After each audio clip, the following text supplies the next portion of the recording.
Bigyan po natin ng reaksyon tong mga banat ni Maharlika Boljaquera kay Anthony Taberna sa social media.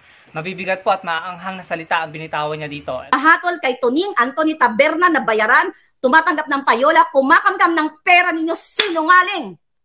Even the Philippine Star, wala silang pinresent na warrant of arrest, wala silang pinost. Si Tuning lang ang daldal ng dalal. So ano po ang layunin nito? To destroy me, to discredit me, and para takutin kayo.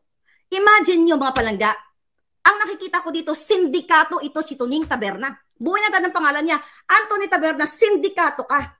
Mukhang ikaw ay pinuno, ikaw madala. So yun po, napakinggan natin. Grabe, no? Pambihira. Ganun na pala kamiserable yung nangyayari sa kanila, yung nangyayaring gulo between Anthony Taberna and Maharlika Boljaquera. Hindi ko nakikita yung mga reaction ni Anthony Taberna, no? Yung kay Maharlika lang nakikita ko kasi may mga nag-share po ng mga video ni Maharlika. Yung video na yan, mahaba po yan pero yung part lang yan ang gusto kong bigyan ng reaction. So, pinutol nung nag-share at yan lang po yung nakuha ko. Pero, para po sa kompletong konteksto ng mga sinabi niya, pwede nyo hanapin ang kanyang video, no? So, dyan lang po tayo magbibigay ng reaction. Ang masasabi ko lang dyan, sobrang lala na pala at miserable ng nangyayaring gulo between Maharlika and Anthony Taberna.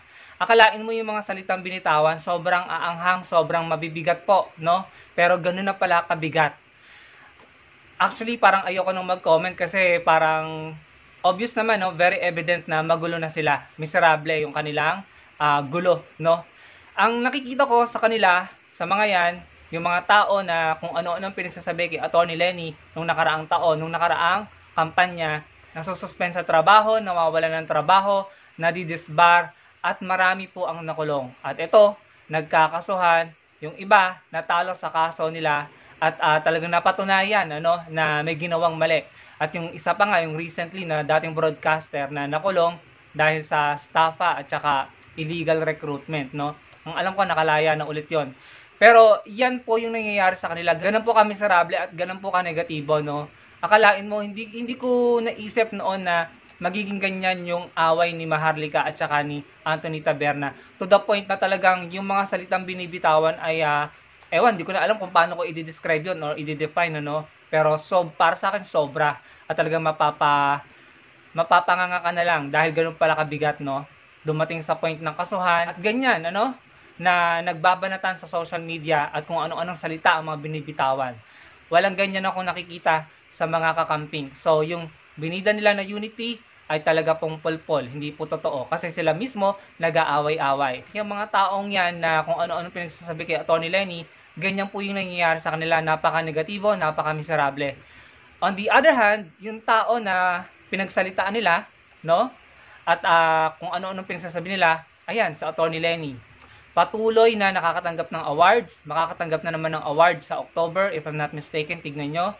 Patuloy na ini-invite sa mga international conference na may kinalaman sa pagpapaunlad ng buong mundo, ng Asia, may kinalaman sa mga social issues na dinidiscuss nila. Patuloy na ini-invite ng mga malalaking university, nakakatanggap ng mga parangal, pagkilala sa iba't ibang university sa loob at labas ng bansa. At patuloy po sa kanyang mga programa, proyekto sa Angat Buhay. Patuloy na nagsaserbisyo sa mga Pilipino. Yan po, yung taong pinagsalitaan nila ng kung ano-anong negatibong salita ay siya pa talagang nakakatulong sa mga Pilipino ngayon, kahit wala ng posisyon.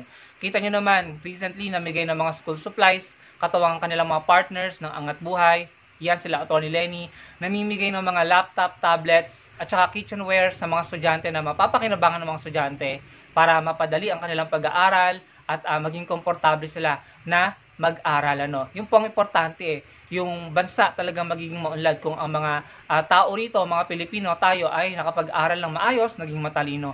Magiging kasangkapan tayo para paunlarin ang bansa natin.